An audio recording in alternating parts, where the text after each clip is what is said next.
આપણી સંકલ્પ ન્યૂઝ ચેનલને સબસ્ક્રાઇબ અને લાઇક કરો, બેલ આઇકન દબાવો જેથી આવનાર ન્યૂઝ અપડેટ્સની નોટિફિકેશન આપના મોબાઈલ પર સૌથી પહેલા પહોંચે. Like, subscribe and share the video. નમસ્કાર દર્શક મિત્રો, હું છું પૂજા ટંડેલ. સંકલ્પ ન્યૂઝમાં આપનું સ્વાગત છે. સમાચારની શરૂઆત કરતા પહેલા એક નજર આજના મુખ્ય સમાચાર ઉપર. વલસાડના ચીફવાડ શ્રીજી ડેરી ખાતે ફૂડ વિભાગની ટીમે રેડ કરી 70 કિલો શંકાસ્પદ પનીરનો જથ્થો ઝડપાયો. હલકી ગુણવત્તાનું પનીર વેચાતું હોવાની ફરિયાદને લઈ ફૂડ વિભાગે છાપો મારતા અન્ય ડેરી સંચાલકોમાં ફફડાટ. વલસાડના ચીફવાડ ખાતે ફૂડ વિભાગે રેડ કરતા ફફડાટ વ્યાપી જવા પામ્યો હતો. આજના ઝડપી યુગમાં કેટલીક હોટલો, દુકાનોમાં સંચાલકો દ્વારા એક્સપાયરી ડેટવાળા ફૂડ, શંકાસ્પદ ઘી, પનીરની વાનગીઓ ગ્રાહકોને આપી લોકોના આરોગ્ય સાથે ચેડા કરવાના કિસ્સાઓ જોવા મળે છે. ત્યારે વલસાડના ચીફવાડ ખાતે આવેલ શ્રીજી ડેરી ખાતે ફૂડ વિભાગની ટીમે રેડ કરી હતી, જ્યાંથી 70 કિલો જેટલું શંકાસ્પદ પનીરનો જથ્થો મળી આવ્યો હતો.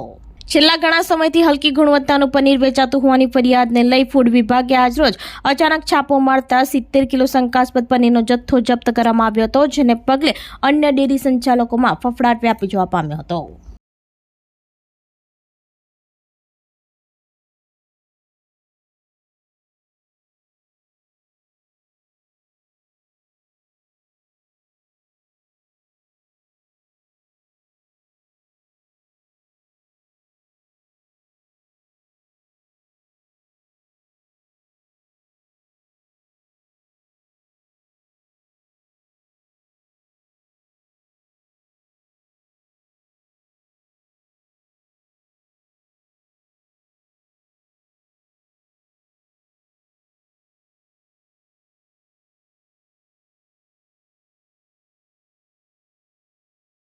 વલસાડના જૈન મંદિરના દાનપેટીમાંથી ₹50,000ની ચોરી કરી તસ્કરો ફરાર.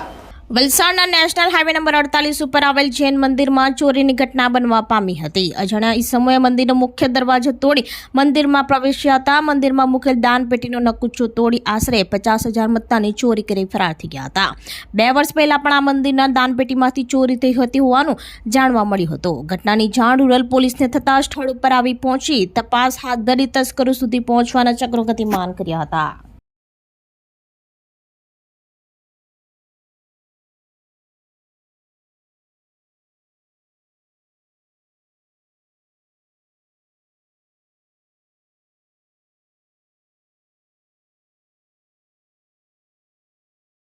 પાર્ટીમાં વીએચપી બજરંગ દળ દ્વારા શ્રી ગણેશજી પ્રતિમા મંડપ સુશોભન હરીફાઈમાં મંડળોને ઇનામો આપ્યા. પ્રથમ ક્રમે બ્રહ્મદેવ મંડળ, બીજા ક્રમે બાલાખાડી ગણેશ મંડળ અને કહારવાડ ગણેશ મંડળ ત્રીજા ક્રમે રહ્યા. પારડીનગરમાં વિશ્વ હિન્દુ પરિષદ બજરંગ દળ પ્રેરિત રમઝટ થનગનાટ ગરબા ગ્રુપ પારડી દ્વારા આયોજિત ગણેશ મહોત્સવ સ્પર્ધાનું આયોજન કરવામાં આવ્યું હતું, જેમાં શ્રી ગણેશજી પ્રતિમા, મંડપ સુશોભન અને સ્વચ્છતા આ ત્રણેય બિંદુને આવરી લઈ 1 થી 5 ઇનામ સ્વરૂપ મંડળોને આપી પ્રોત્સાહિત કર્યા હતા. સ્પર્ધામાં 42 જેટલા મંડળોએ ભાગ લીધો હતો. આ સાથે ફિલ્મી, અશ્લીલ ગીતોનું પ્રદર્શન ન થાય અને ધાર્મિક ગીતો વગાડવા વિશ્વ હિન્દુ પરિષદના ધર્માચાર્ય, જિલ્લા પ્રમુખ પૂજ્ય ગુરુજી પરેશભાઈ જાનીએ અપીલ કરી હતી.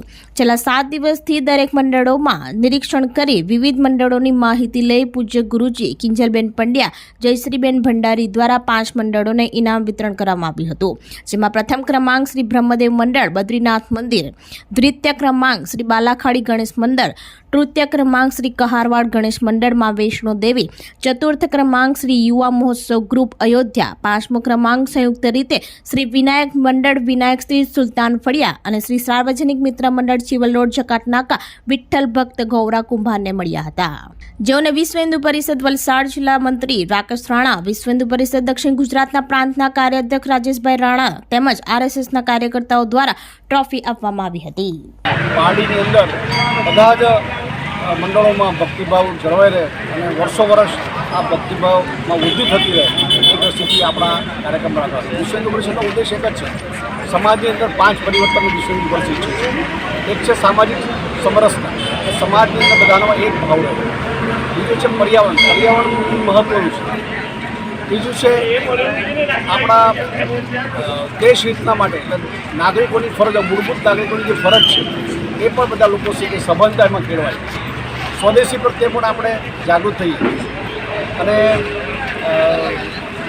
પરિવાર પ્રબોધન, કુટુંબ પ્રબોધન જે પરિવાર તૂટતા જાય છે એમાં પરિવાર મદદનો પણ વિષય શિક્ષણ પરિષદના કાર્યકર્તા દ્વારા સમગ્ર ભારત વર્ષની અંદર આપણે આ 5 પરિવર્તન ઈચ્છે છે એના માટેની એ દિશામાં કામ કરી રહ્યું છે અને એના માટે જ શિક્ષણ પરિષદે પણ આપણા સમગ્ર પારડી નગરની અંદર આવો એક કાર્યક્રમ રાખ્યો છે કે જેથી સમાજમાં જાગૃતિ આવે અને એ 5 પરિવર્તન વિશ્વની પરિષદ ઈચ્છે છે એ 5 પરિવર્તન સમાજમાં આવે એના માટેના પ્રયત્ન થાય અને દરેક મંડળો પણ આ પરિવર્તનની દિશામાં કામ કરે એ ઉદ્દેશ્યથી આ સ્પર્ધા રાખવામાં આવી છે. સ્પર્ધા મહત્ત્વની નથી પરંતુ એની અંદર જાગૃતિ કેળવાય અને હિન્દુ ધર્મ પ્રત્યે હિન્દુત્વ પ્રત્યે લોકો અને વિશ્વની પરિષદ સાથે બધા લોકો જોડાતા જાય એ જ મુખ્ય હેતુ. ભારત માતા કી જય. જય શ્રી રામ. ઉદવાડામાં તબીબના નિવાસ સ્થાને એક સાથે 7 બ્રહ્મકમળ ખીલી ઉઠતા કુતૂહલ સર્જાયું. બ્રહ્મકમળ ખીલે ત્યારે તેની સુગંધ ચોતરફ ફેલાય છે હોવાનું જણાવતા ડોક્ટર ચેતન ઓંડિયા. પારડી તાલુકાના ઉદવાડા આરએસ શાંતિનગર રોઝનીલ રેસિડેન્સી ખાતે રહેતા ડોક્ટર ચેતન ઓંડિયાના નિવાસ સ્થાને ગત રાત્રિના એક સાથે 7 બ્રહ્મકમળ ખીલી ઉઠ્યા હતા. આ અંગે ડોક્ટર ચેતને જણાવ્યું હતું કે એક જ પ્લાન્ટ ઉપર એકી સાથે 7 બ્રહ્મકમળ ખીલી ઉઠતા પરિવારમાં આનંદ જોવા મળ્યો હતો. વર્ષમાં એકવાર આ બ્રહ્મકમળ ખીલી છે. રાત્રિથી ખીલવાનું શરૂ થઈ 12 વાગ્યા સુધી સંપૂર્ણ ખીલી સવારે મુરઝાઈ જાય છે. બ્રહ્મકમળ ખીલે ત્યારે તેની સુગંધ ચોતરફ ફેલાય છે. પાંદડામાંથી છોડ થઈ બ્રહ્મકમળ ખીલી ઉઠતા આપણને આકર્ષિત કરે છે. ત્યારે ડોક્ટર ચેતન ઓંડિયાના ઘરે 7 બ્રહ્મકમળ ખીલી ઉઠતા કુતૂહલ સર્જાયું હતું. હેલો, હું ડૉક્ટર ચેતન ઓંડિયા ઉદવાડા. અમારા ઘરે ગઈકાલે બ્રહ્મકમલ લોટસ ઓફ બ્રહ્મા ખીલ્યું. રેર ફ્લાવર, એક જ પ્લાન્ટ ઉપર 7 ફૂલ ખીલ્યા અને એક સાથે જોવાનો જે લહેવો એ નસીબમાં હોય તો જ કુદરત બતાવે. આ પ્લાન્ટ પર ફૂલ વર્ષમાં એકવાર ખીલે. રાત્રે ખીલવાનું ચાલુ થાય અને 12 વાગ્યા સુધીમાં આખું ફૂલ ખીલી જાય. સવારે પાછું એ મુરઝાઈ જાય. ખીલે તે દરમિયાન એની સ્મેલ, એની સુગંધ ચોતરફ પસરી જાય. યુનિક એટલા માટે એનું પાંદડું રોપવામાં આવે, એમાંથી છોડ થાય અને પાંદડામાંથી ફૂલ ખીલે. So we are very happy. God is great. Blessed by God. Thank you so much. તો આ તાજા સમાચારો, નવા સમાચારો સાથે કાલે ફરી મળીશું. નમસ્કાર. આપણી સંકલ્પ ન્યૂઝ ચેનલને સબસ્ક્રાઇબ અને લાઇક કરો. બેલ આઇકન દબાવો જેથી આવનાર ન્યૂઝ અપડેટ્સની નોટિફિકેશન આપના મોબાઈલ પર સૌથી પહેલા પહોંચે.